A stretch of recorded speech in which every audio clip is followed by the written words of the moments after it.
Hola Bianca, ¿qué tal? Saludos a toda la audiencia. ¿Qué tal, José? Comentame un poco sobre esto, ¿no? ¿Cómo afecta la salud mental en toda esta época que estamos viviendo y qué sucede con las personas y con estos relatos en la vía pública? Mm. Bueno, yo empezaría por, vos fijaste en la introducción la cantidad de factores estresantes, traumáticos que nos están rodeando a todos en todo el mundo prácticamente, Ujú. ¿sí?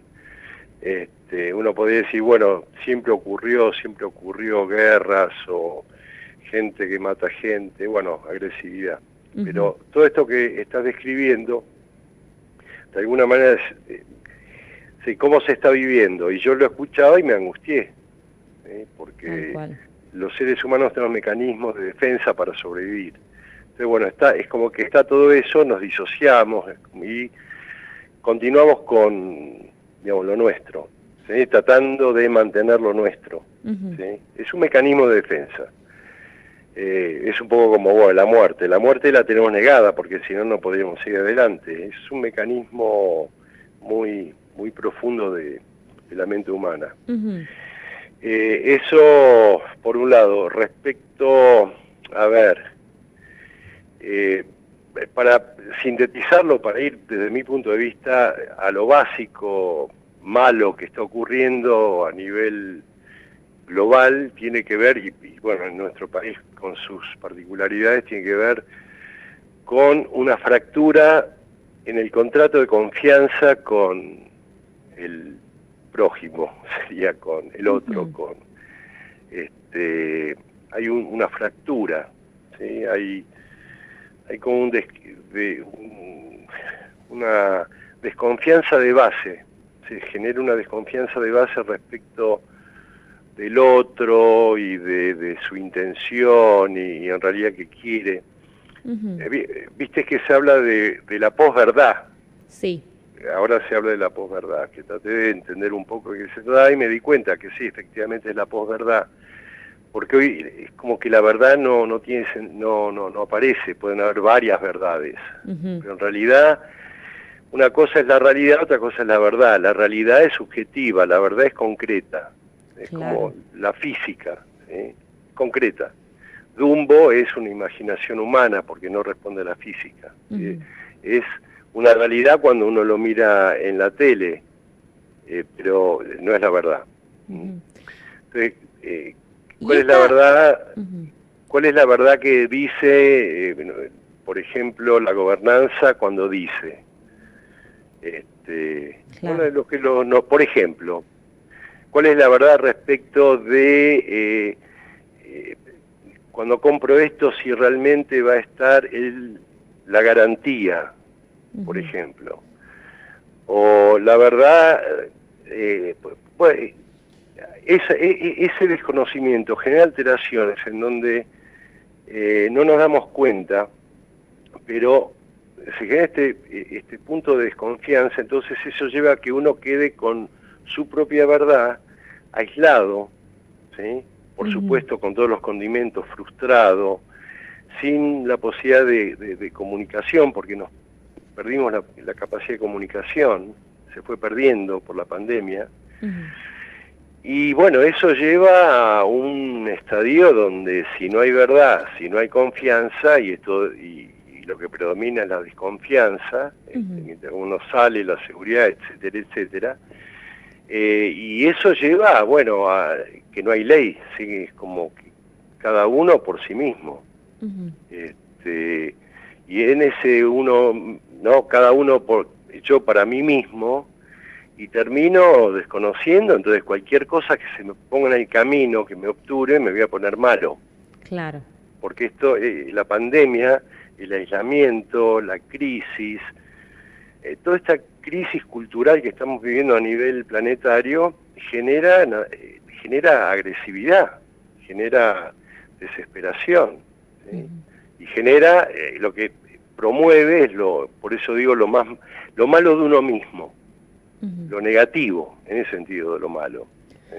José, entonces esta fractura que vos nos decías de la confianza entre las personas, esto se dio sobre todo por la falta de contacto que hubo en la pandemia y también tiene que ver con la falta de credibilidad que hay en el gobierno, ¿no? En las figuras políticas. Yo creo que lo que hizo la pandemia fue poner en blanco y negro la verdad. Ajá. Porque en realidad no es nuevo la desconfianza respecto de las conducciones políticas, Tal por cual. ejemplo, ¿no? Uh-huh. Digamos, yo tengo 69 años y desde que soy chiquito vengo escuchándolo, ¿no? De mi papá hablando de el problema y la desconfianza respecto de la gente de la gobernanza, digamos, los que están a cargo de conducir los destinos del país. Lo que ocurre es que la pandemia pegó un golpe tan grande que no sabría, que habría que sentarse y evaluar y juntarnos y pensar juntos a ver qué es lo que ocurrió, pero este aislamiento, este momento vital que vimos en todo el mundo, que tiene que ver con la desaparición de la certidumbre, la incertidumbre total, ¿no? Claro. Recordando los primeros momentos.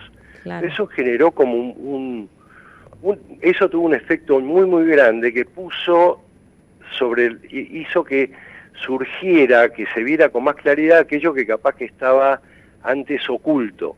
Entonces, se ve con más claridad. A ver, mencionaste la guerra.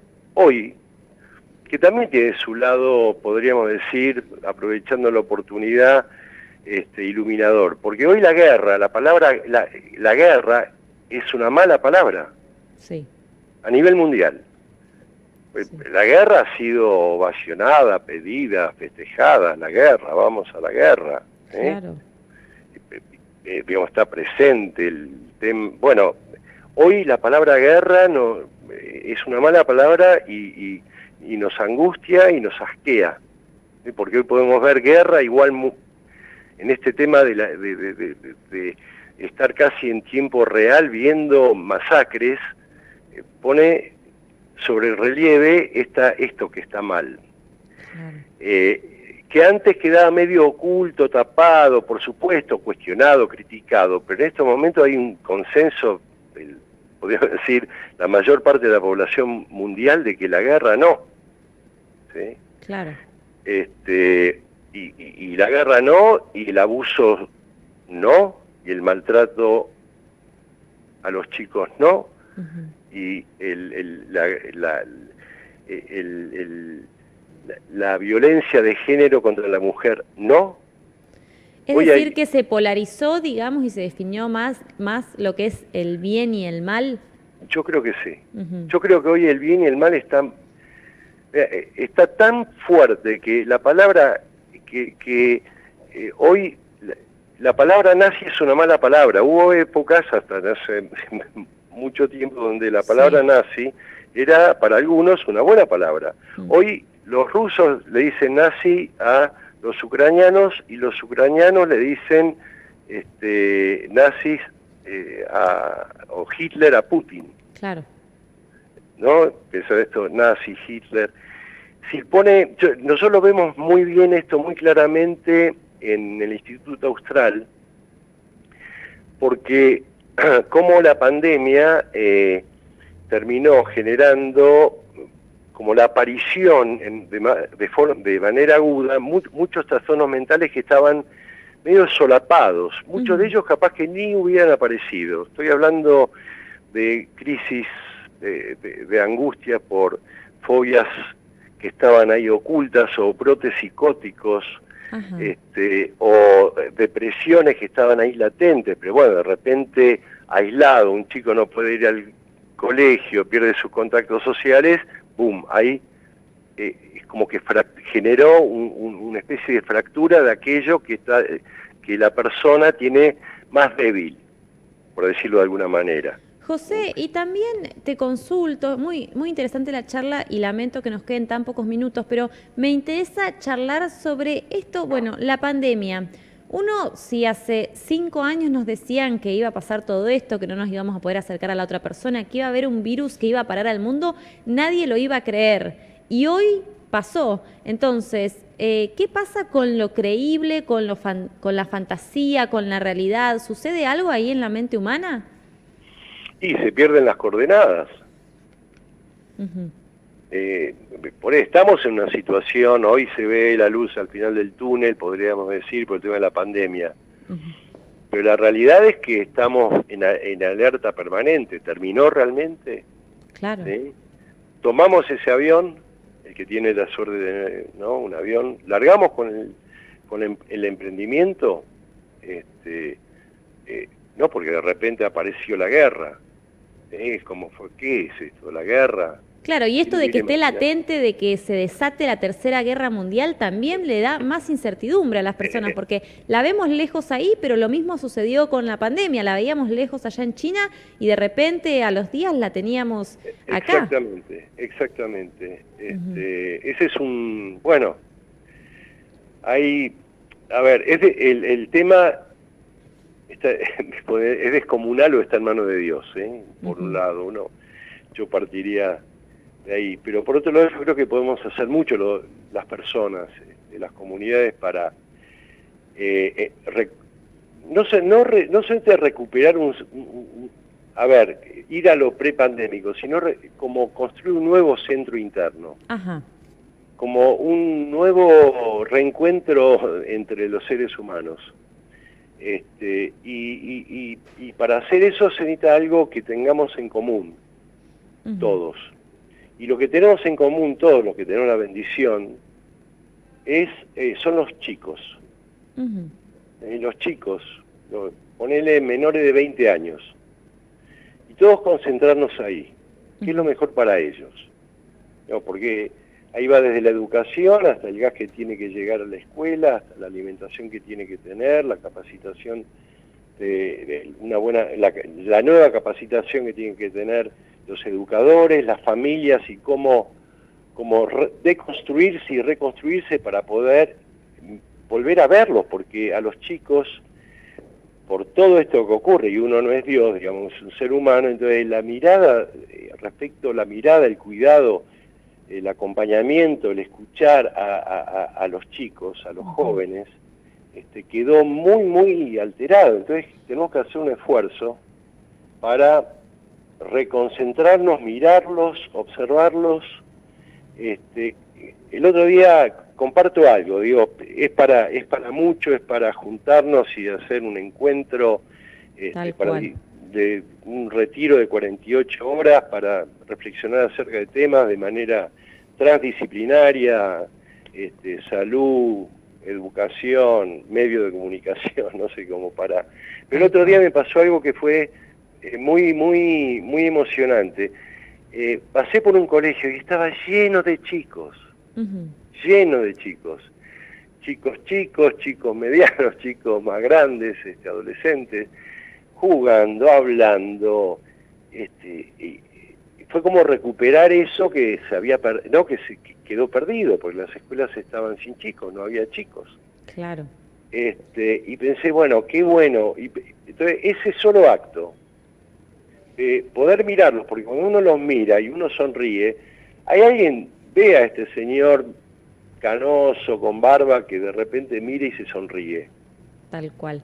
¿Se entiende? Porque en realidad, me parece a mí que el futuro, un buen futuro, va a depender de pequeños acontecimientos buenos que cada uno haga. No se trata solamente de erradicar el mal o lo malo de uno, el lado negativo. No es solo eso, sino es mucho mejor. Es poder disfrutar de esa contemplación de la vida, de poder asombrarse, porque es asombrosa. El otro día me pude asombrarme de algo que antes pasaba y casi ni tenía en cuenta. Tal cual, José, qué importante, ¿no? Este mensaje esperanzador que das, y es eso, quizás la pandemia, más allá de todo lo malo que nos trajo, es también valorar las pequeñas cosas, como bien vos decías, la reunión entre unos chicos en la escuela, En un momento nosotros lo dábamos por algo natural y después de la pandemia lo valoramos y como vos decís, lo viste y sonreíste, ¿no? Entonces, pensar en estas pequeñas cosas que tenemos en la vida diaria y como vos decías, enfocarse también en los jóvenes. José, me quedaría charlando horas, realmente es un tema muy interesante, pero nos tenemos que ir a la pausa y te agradezco mucho toda la información que nos das y seguramente estaremos volviendo a contactarte para seguir hablando sobre estos temas tan importantes.